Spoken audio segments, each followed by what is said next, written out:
네, 안녕하세요, 여러분들. 역사는 최태성. 자, 우리가 지금 이제 근대사 거의 일제강점기 직전까지 열심히 달려가고 있습니다. 복습을 한번 해보도록 하겠습니다. 자, 흥선대원군 출발했어요. 흥선대원군 때 그 목표 왕권 강화, 민생 안정, 그리고 통상수교 거부 정책.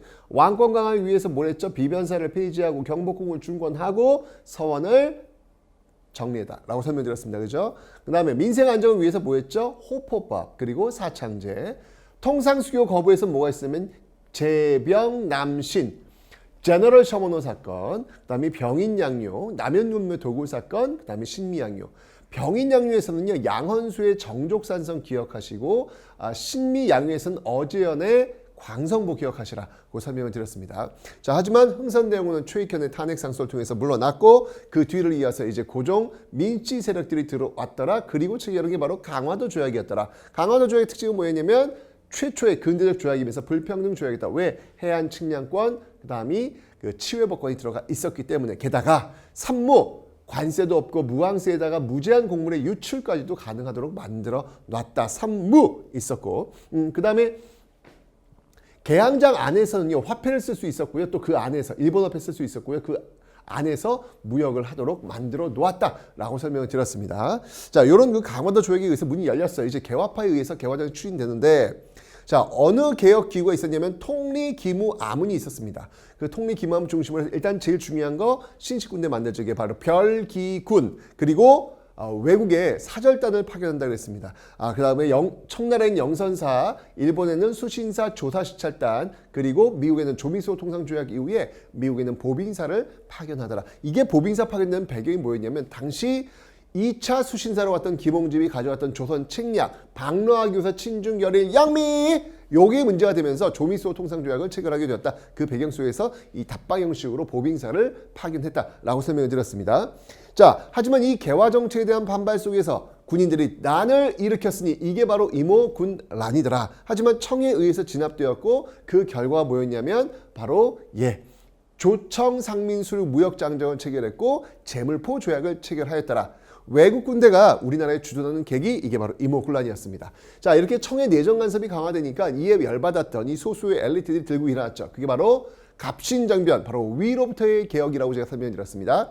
자, 우정총국 오픈식, 요걸 계기로 일어났는데요. 이때 14개조 개혁안이 등장했죠. 14개조 개혁안의 내용이 뭐예요? 핵심이 바로 조세의 일원화, 호조를 통한 조세의 일원화, 신분제 폐지, 그다음에 지조법 이런 것들을 주장했지만 결국 청에 의해서 진압되었다라고 설명드렸죠.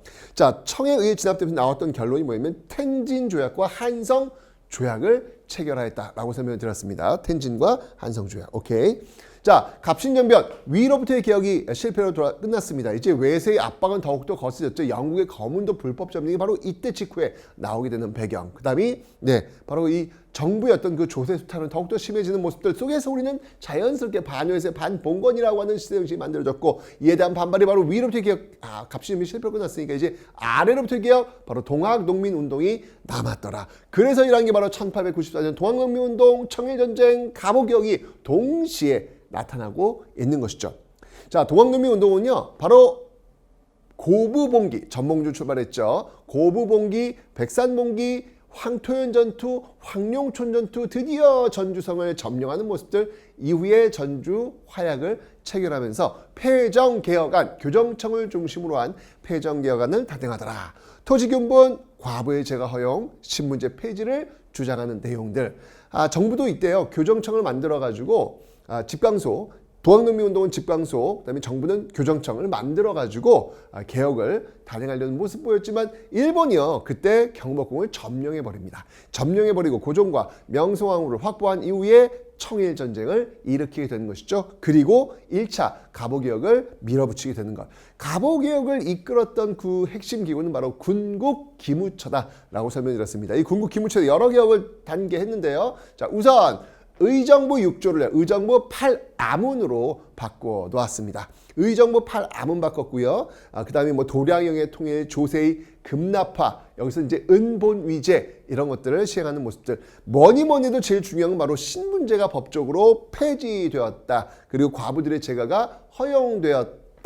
라고 제가 설명드렸죠. 이런 어떤 1차 가보개혁 이후에 이제 2차 가보개혁.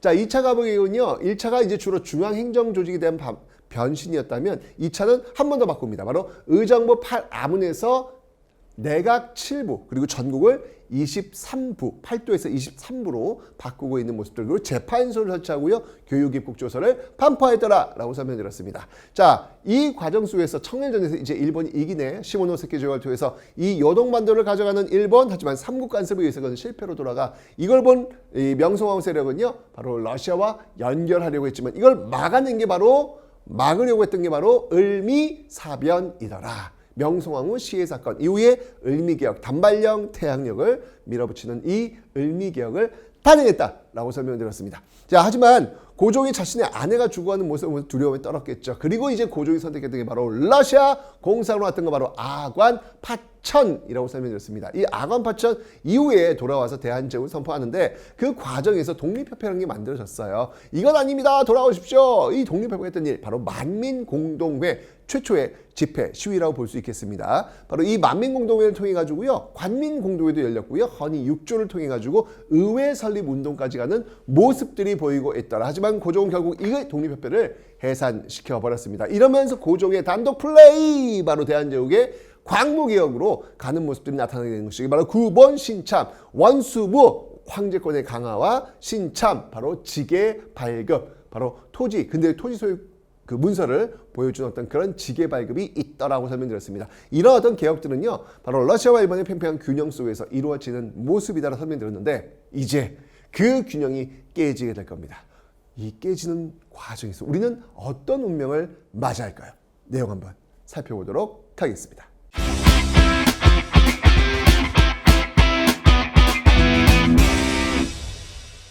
자, 지금 여러분들 요게 이제 국원피탈의 어떤 과정들이 지금 나오고 있습니다. 여러분들 제가 질문 한번 던져볼게요. 우리가 나라를 되찾은 날이 언제인가요? 1945년 8월 15일. 네, 잘 알고 있죠, 여러분들? 노니까. 그런데 그러면 우리가 나라를 잃어버린 날은 언제일까요? 이건 잘 몰라요. 이 날은 바로 1910년 8월 29일입니다. 여러분들 역사라고 하는 게요, 막 좋아하는 거, 신나는 거, 기분 좋은 것만 모아놓은 게 아니에요. 역사는 아픈 거, 지우고 싶은 거, 기억하고 싶지 않은 것조차도 기억해야 되는 게 바로 역사입니다. 그래서 여러분들 아픈 역사라도 우리가 좀 직시할 수 있는 그런 능력들을 가질 필요가 있겠다라는 것이죠. 그럴 때 비로소 우리는 객관화될 수 있다라고 저는 보거든요. 그건 마찬가지야. 우리 본인한테도 우리 본인의 어떤 단점, 뭐 누군가로부터 이야기했던 쓴소리, 이런 것들을 좀 우리가 좀 기억하고 그걸 다시 반복하지 않으려고 노력할 때 우리는 또 성장하는 거거든요. 역사를 배우는 이유는 바로 그런 데서 나오는 겁니다. 자, 지금 보시면 알겠지만 아까 제가 그 균형이 깨진다 그랬어요. 그 균형이 깨지는 그 계기가 뭐였냐면 바로 이 러일 전쟁이라는 것입니다. 러시아와 일본이 전쟁을 펼치게 되네. 참 일본이라는 나라는 무서운 나라야. 여러분들 기억나요? 1884년 갑신정변 때 창덕궁에서 일본과 청나라가 소규모 전투를 벌였습니다. 이때 깨갱하고 일본 도망갔단 말이에요. 자, 그런데 정확히 10년 뒤 1894년 일본은 전쟁을 일으켰습니다. 이게 바로 청일전쟁이었고요. 일본은 결국 이깁니다. 그런데 이기는 과정 속에서 또 러시아가 삼국 간섭이 개입되면서 또 깨갱하는 모습을 보여준단 말이에요. 그리고 정확히 10년 뒤 1904년 일본은 다시 그 깨갱시켰던 그 러시아와 전쟁을 일으키고요. 결론은 여러분들 이기게 될 겁니다. 그러니까 얼마나 일본이라는 나라가 무서운 나라예요. 여러분들 누가 그러더라? 전 세계에서 일본을 무시하는 유일한 나라가 있으니 그 나라가 우리나라래요. 뭐 감정적인 어떤 그런 모습들도 좋긴 하겠지만 일본이라는 나라는 여러분들 그렇게 만만한 나라는 아닙니다. 이런 걸 통해서 여러분들이 우리가 늘 경계하면서 우리가 늘 그들과 어떤 것들을 함께 할 수 있을지 고민해야 되는 지점이 바로 이런 데서 나오는 거예요. 일본은 결코 여러분들 만만한 나라가 아닙니다. 기억하세요, 여러분들. 네. 자, 어쨌건 간에 여러분들 러일 전쟁이 이제 벌어졌죠. 이제 그 과정 속에서 일본이 우리를 압박하는 거야. 이러면서 두 개의 조약을 강요합니다. 이게 바로 첫 번째가 한일 의정서라는 것을 요구하고요. 두 번째가 1차 한일 협약이라는 것을 또 강요합니다. 자, 먼저 한일 의정서의 뜻은 뭐냐면, 자, 전쟁 수행을 하는 데 있어서 뭐가 필요해요? 아니, 토지를 마음대로 쓸 수 있어야 될 거 아니야. 이 토지도 쓰고 저 토지도 쓰고, 여기 왜냐면 군사가 주둔해야 되니까, 그죠? 그래서 군사 주둔, 예, 그 용지를 마음껏 쓸 수 있게 해달라라고 하는 내용이 바로 한일 의정서에 들어가 있습니다. 자, 이렇게 해서 지금 러일 전쟁이 수행되었는데, 일본이 좀 승기를 잡는 것 같아. 이러면서 이제 본격적으로 우리나라의 어떤 내정 간섭을 하기 위한 준비를 하죠. 이게 뭐냐면 바로 1차 한일 협약이라는 거예요. 1차 한일 협약에서는 고문 정치라는 것들이 시행이 됩니다. 고문이 뭘까요? 뭐 이렇게 팔 꺾고 다리 꺾고 그냥 뭐 이런 거 아니고요. 자문을 해주는 사람들을 우리 고문이라 그래요. 제가 큰별쌤을 저희 학교 고문으로 모시겠습니다. 뭐 이렇게 자문을 좀 해주는 어떤 그런 역할. 그러니까 그 자문의 대상이 바로 일본인이 되겠다는 이야기죠. 그죠? 이걸 통해서 내정 간섭하겠다는 이야기예요. 자, 이 당시에 외교 고문과 그다음이 이 경제 고문을 파견했는데, 외교 고문에는요 스티븐스를 파견합니다. 이 스티븐스 같은 경우에는요, 이 사람의 역할은 이거지. 외국에 나가가지고 왜 조선이란 나라, 왜 대한제국이란 나라가 일본의 식민지가 되어야 되는지, 이걸 살펴하고 다니는 나쁜, 가만두면 안 되겠지. 그래서 바로 이 스티븐스가 샌프란시스코에 도착했을 때 기다리고 있었죠. 누가? 장인원과 전명훈이. 근데 너무 놀랍게도 여러분들, 장인원과 전명훈이 어쨌거나 이 뭐 재판 기록을 통해서 보면 알겠지만 서로 모르고 간 거예요. 서로 둘이 모르고 계획 같이 한 거 아니에요. 그냥 보여져 있는 그 기록상을 보면 그냥 간 거예요. 갔는데 전명훈이 먼저 스티븐스에게 총을 겨눴죠. 땅. 근데 이게 불발이 되면서 제대로 가격이 되지 않습니다. 그러자 이 전명훈이 뛰쳐나가가지고 스티븐스와 육탄전을 벌입니다. 육탄전을 벌이는데 그때 그 군중 속에서 총을 겨누고 있었던 사람이 있었어요. 거의 동시에. 그 사람이 바로 이 장인왕입니다. 뭐야? 총을 겨누고 쏘려고 했는데 갑자기 뭐야? 튀어나와가지고 막 육탄전을 벌이는 거예요. 뭐지? 라고 해서 겨누고 있다가 스티븐스를 향해 총을 쐈죠. 결국 스티븐스는 이 총에 맞아가지고 이후에 사망하게 됩니다. 근데 이 장인환 전명훈이 여러분들 의아하죠. 아니 선생님, 여기 지금 미국이지 않습니까? 미국에 지금 어떻게 이 당시에 어떻게 우리나라 사람이 미국에 있죠? 이유가 있어요. 이게 지금 1908년인데 1902년을 전후해가지고 대한제국에서 많은 사람들이 미국으로 이민을 가요. 첫 번째 이민이 어디였냐면 바로 하와이. 네, 하와이로 이민을 가요. 이게 이제 최초의 공식적인 국가 주도의 이민이 되는 겁니다. 그래서 이때 뭐 사진 신부라 그래가지고 하와이 가서 이제 주로 뭘 했냐면 사탕수수. 사탕수수 노동자 진짜 고생 많이 했거든요. 이렇게 노력하면서도 모았던 그 임금 노동을 가지고 어떻게든 이 조국에 좀 도움이 되라고 또 이렇게 보내기도 하는 그런 모습 보입니다.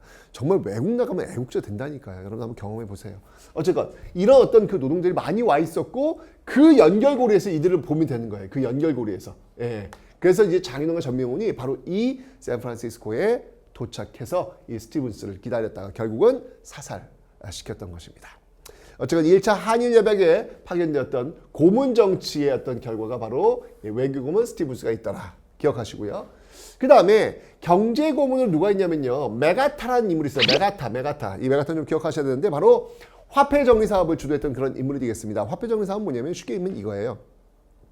내가 백동화 10,000원을 가지고 있어. 백동화 10,000원을 가지고 있어. 10,000원어치 가치를 가지고 있단 말이야. 그러면 이거를 제1은행권, 일본과 연결되겠죠? 제1은행권, 일본, 제1은행권으로 바꿔주는 거예요.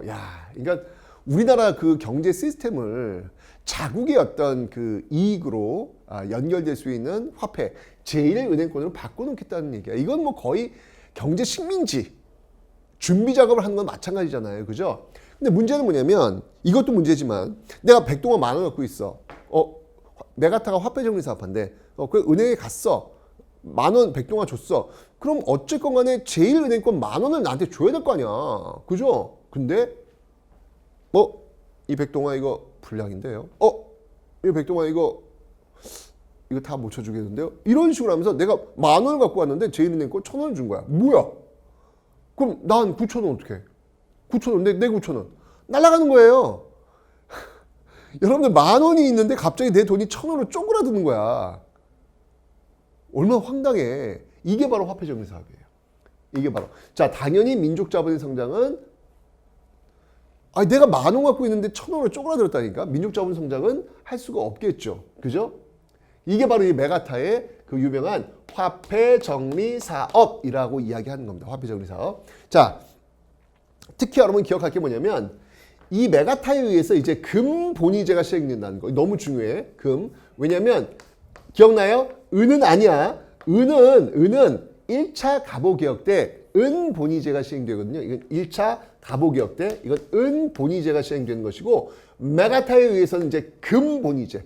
요거 시험에 잘 나옵니다, 여러분들. 예, 금이냐 은이냐 요거 살짝 바꿔가면서 시험에 잘 나오니까 여러분들 요건 꼭 좀 기억을 좀 해 놓으시면 되겠습니다. 됐죠?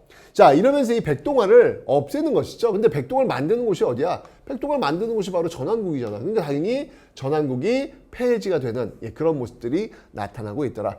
1880년대에 만들어졌던 뭐 기기창, 전환국, 우정총국, 방문국 이런 것들이 모두 이제 하나씩 없어지는 어떤 그런 과정들을 지금 보여주고 있는 거예요. 그래서 전환국도 이때 메가타에서 없어지는구나 라는 거 봐두시면 되겠습니다. 됐죠?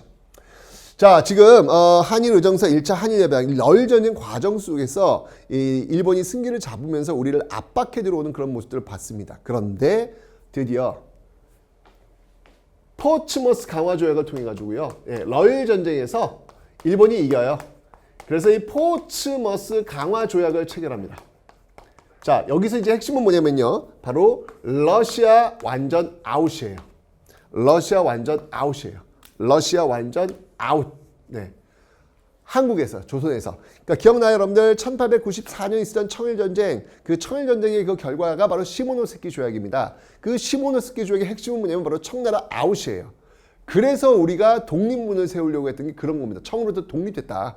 독립문을 세우려고 했던 게 바로 그런 나오는 거거든요. 근데 이 시모노세키 조약과 마찬가지로 청과 일본이 맺은 시모노세키 조약과 마찬가지로 이 러시아와 일본이 맺었던 이 포츠머스 강화 조약도 핵심이 뭐냐면 러시아 아웃이에요. 조선에서 완전히 아웃되는 거야. 그러면 자, 청나라와 러시아가 있는데 청나라는 시모노세키 조약에서 10년 전 이미 아웃했고 이제 러시아는 포츠머스 강화 조약으로 아웃했어. 남는 건 이제 뭐가 있어요? 네. 미국이 있는데 미국은 이제 또 서로 이제 가스나 테프트 미랑 맺어가지고 미국은 필리핀 가져갈게. 그럼 너희는 뭐 가져갈래? 우리는 조선 가져갈게. 뭐 이런 식으로 다 미락을 한 상태거든요, 여러분들. 자, 그런 과정에서 드디어 이제 일본이 독점적으로 이 조선을 대한제국을 자신들의 뜻대로 마음껏 만들 수 있는 그 환경이 만들어진 거예요. 그 과정에서 바로 2차 한일 협약이라고 하는 것을 체결하게 되는 겁니다. 1차가 고문 정치였다면 2차 한일 협약은요. 고문은 그냥 자문을 주는 어떤 그 정도 역할이잖아. 근데 이 2차 한일 협약에서는 고문이 아니라 아예 이제는요. 통감이 옵니다. 통감. 통치하고 감독할 수 있는 그런 통감이 와요. 실질적으로 총독의 역할을 하겠죠. 일제강점기에 왜 조선 총독부 만들어지면서 총독이 오잖아요. 그런 거기에 준하는 역할을 할 수 있는 통감이 지금 우리나라에 오게 되더라. 더욱더 이제 내정 간섭이 더욱더 강화되겠죠. 그래서 2차 한일협약을 우리는 뭐라고 하냐면 을사년에 체결된 늑약이다. 강제로 체결된 을사늑약이다라고 이야기합니다. 왜냐하면 이 을사늑약을 체결할 때 이 을사오적들이 있어요. 자, 여러분들 을사오적 한번 얘기해 보세요. 누구? 이완용 잘했어. 근데 거기까지만 대답하더라고 다들. 네. 이완용, 이지용, 이근택, 권중현, 박재순 이런 나쁜 띡띡띡. 여러분들 한번 이완용, 이지용, 이근택, 박재순, 권중현 이야기할 때마다 한번 신명나게 한번 욕지거리 한번 육두문자 한번 날려보세요. 괜찮아. 네. 그리고 기억하세요. 여러분들이 지금 입에 이름을 올리고 육두문자를 던졌던 그 사람들은 역사 속에서 잘못된 선택을 했을 때 죽을 수가 없어요. 역사 교과서에, 역사 수업 시간에 이렇게 끊임없이 소환되어져 나올 수밖에 없습니다. 그리고 이렇게 여러분들의 입에서 육두문자, 욕설 한번 호되게 한번 받아보는 거예요. 끝이 아니에요. 내년엔 또 여러분 후배들이 이 을사오적들을 다시 소환할 겁니다. 이들은요, 이 을사늑약의 핵심이 뭐냐면 바로 이 외교권의 강탈이에요. 사실 우리나라 외교권을 강탈한다는 얘기는 어찌 보면 우리의 주권을 다 잃어버린 거나 마찬가지예요. 아니 뭐 이게 외교권이 없는 나라가 무슨 나라야. 이게 나라냐? 다른 나라랑 협상을 했는데 우리가 못해. 다른 나라 대신해 줘야 되는데 이게 뭐 나라냐고 이게. 그 나라의 거의 식민지나 마찬가지지, 그죠? 엄청난 우리의 그 국권을 강탈당한 게 바로 이 을사늑약이라고 볼 수 있는 거예요. 그런데 그 을사늑약을 체결할 때 도움을 줬던 인간들이 바로 을사오적이라는 얘기죠. 그들은 선택했던 거예요. 그래, 일본에 의해서 우리가 개화되는 것이 옳은 일이야 라고 선택을 했는데 그 선택은 바로 나라를 팔아먹는 선택이었다는 얘기죠. 결국 그들의 이름은 이렇게 매년 매 시간마다 이 시간마다 소환되어서 끊임없이 이렇게 회자되고 있다라고 하는 거. 어떻게 살 것인가에 대한 대답을 여러분 기억하시라고요. 여러분들이 나중에 지금 분명히 이완용, 이지용, 이근택, 박재순, 권중현, 이하미 욕했잖아. 여러분들이 나중에 사회에 나가셔가지고 어떤 선택을 해야 되는 순간에 내가 이 선택을 했을 때 역사 앞에서, 역사라는 거울 앞에서 과연 당당할 수 있을지를 한번 고민해 보시라고요. 그렇지 않으면 여러분들이 이 이완용, 이지용, 이근택, 박재순, 권중현을 입으로 이야기하면서 욕설을 내놓았듯이 당신들의 이름도 잘못된 선택이 나왔을 때 우리 뒤에 오는 사람들에 의해서 당신들의 이름도 똑같이 이렇게 소환되어져서 더럽혀질 수 있다는 이야기죠. 그런 삶을 여러분들 살고 싶지 않죠? 아니 어떻게 한 번밖에 안 사는 인생인데, 한 번밖에 못 사는 인생인데 내 이름이, 그래도 내가 이 땅에서 왔는데 내 이름이 이렇게 더럽혀지면서 매번 소환된다라고 하는 것은 이거는 정말 잘 못 사는 거예요. 비극인 것이죠. 그죠? 그래서 여러분들한테 제가 이완용, 이지용, 이근택, 박재순, 권중현이라는 사람들의 이름을 똑바로 기억하고 한번 욕설을 한번 배설해 보시라 라는 이야기를 제가 드렸던 겁니다. 아시죠? 자, 어쨌건 이 2차 한일협약대에요. 을사늑약을 체결합니다. 우리의 외교권이 강탈된 것이죠. 자, 근데 여러분들 기억해 두세요. 시험 문제가요. 가장 많이 나온 게 바로 이 을사늑약. 네, 요거를 기준으로 해가지고 시험 문제는요, 늘 나옵니다. 너무 중요해요. 너무 중요해요. 이 2차 이 한일협약 을사늑약을 기준으로 해서 시험 문제는 반드시 나와요. 예, 요 전후에서 뭐 예를 들면 여기가 뭐 가, 나 주고 요 사이에 들어갈 수 있는 말로 옳은 것은 이렇게 나올 수도 있고, 그다음에 을사늑약 이후에 벌어지는 어떤 사건들에 대해서 그 인과관계를 물을 수도 있고, 정말로 중요해요, 여러분들. 하여튼 이 1905년 을사늑약을 여러분 반드시 기억해 놓으셔야 됩니다. 아셨죠? 자, 이렇게 외교권이 강탈당하는 것, 우리의 주권이 뭐 거의 소진되어지는 거나 마찬가지인 어떤 사태가 되니까 여기저기서 굉장히 저항이 나타나죠. 민영환 같은 인물은요, 나라가 거의 망하기 일보 직전인데 나라의 녹을 먹으면서 이제까지 잘 먹고 잘 살았던 선비라면 누구 한 명쯤은 자결을 통해서 이 분노의 저항을 보여줘야 되는 것 아니겠느냐라고 해서 결국 민영환은 자결을 하게 됩니다. 그 다음에 언론인 장지연은요, 사설 황성신문 사설에다가 시일야 방성대곡을 싣습니다. 오늘 목노와 통곡하노라. 이 제목도 참 가슴이 참 팍 와닿는 어떤 그런 제목이에요. 여러분들 사설 읽어보시고 혹시 눈물 흘려보신 적 있나요? 무슨 사설을 읽고, 아마 세상에서 가장 건조하고 가장 드라이한, 네, 정말 바늘을 찔러도 피 한 방울 안 나올 그냥 그 꽉 찬 논리로 쓴 게 사설 아니겠습니까? 그죠? 근데 정말 이 땅의 역사 중에서 사설 중에서 눈물을 흘리도록 만들었던 사설은 바로 이 시일야 방성대국이 아닐까라는 생각이 들어요. 저도 진짜 가끔은 그 시대로 돌아가서 그 시대에 빙의해서 황성신문 딱 받아봤을 때 사설을 봤는데 오늘 목놓아 통곡하노라 이 개 되지만도 못한 이러면서 을사오적 엄청 비판하거든요. 그리고 심지어 을사늑약을 체결하는데 적극적인 반대를 하지 않았던 그런 대신들조차도 굉장히 비판해요. 그러면서 정말 노예가 된 이 우리 민족에 대한 그 아픔을 절절히 써내려간 명문의 사설이 바로 이 장지연의 시일야 방성대국이 되겠습니다. 어쨌든 요건 여러분들 을사늑약과 관련된 거니 꼭 기억을 좀 해놓으세요. 뿐만 아니라 나중에 이 을사늑약의 주범, 이 주범이 누구냐면 바로 이토 히로부미. 이토 히로부미가 이제 압박을 하거든요. 결국 그 이토를 사살했던 인물이 역시 안중근이 되겠습니다. 나중에 이제 동양 평화론을 썼던 그런 쓰고자 했던 그런 인물이기도 하죠. 자, 그리고 을사늑약에 대한 반발로 을사의병이 또 직후에 활동하게 됩니다. 대표적인 인물이 누구냐면 바로 최익현이란 인물인데요. 네, 어찌 우리 군인들끼리 싸울 수 있겠느냐라고 하면서 잡혀요. 쓰시마에 끌려가서 그곳에서 순국하시는 분. 정말 이 최익현이라는 인물은요. 뼛속까지 보수주의자다라는 생각이 듭니다. 진짜 보수주의자는 이런 모습인 것 같아요. 정권이 어떻게 바뀌던 간에 자기의 어떤 신념, 자기의 일념을 가지고 그 안정을 추구했던, 안정적 변화를 추구했던 그 모습들을 이 최익현은 바뀌지 않고 일관성 있게 보여주었다는 얘기죠. 아니, 저는 요즘 이렇게 요 근래에 이렇게 제가 살아오면서 이렇게 보면은 정권이 바뀌면 입장이 바뀌어. 뭐지? 아니, 정권이 바뀐다고 입장이 바뀌면 그게 진짜 보수인가? 저는 그건 아닌 것 같아요. 보수라면 정권이 바뀌도록 자기 어떤 색깔을 유지하는 것, 이 일관성이 있는 것, 이게 진정한 보수죠. 그 모습을 이 최익현은 우리에게 아주 제대로 보여주고 있다라는 걸 기억하시면 되겠습니다.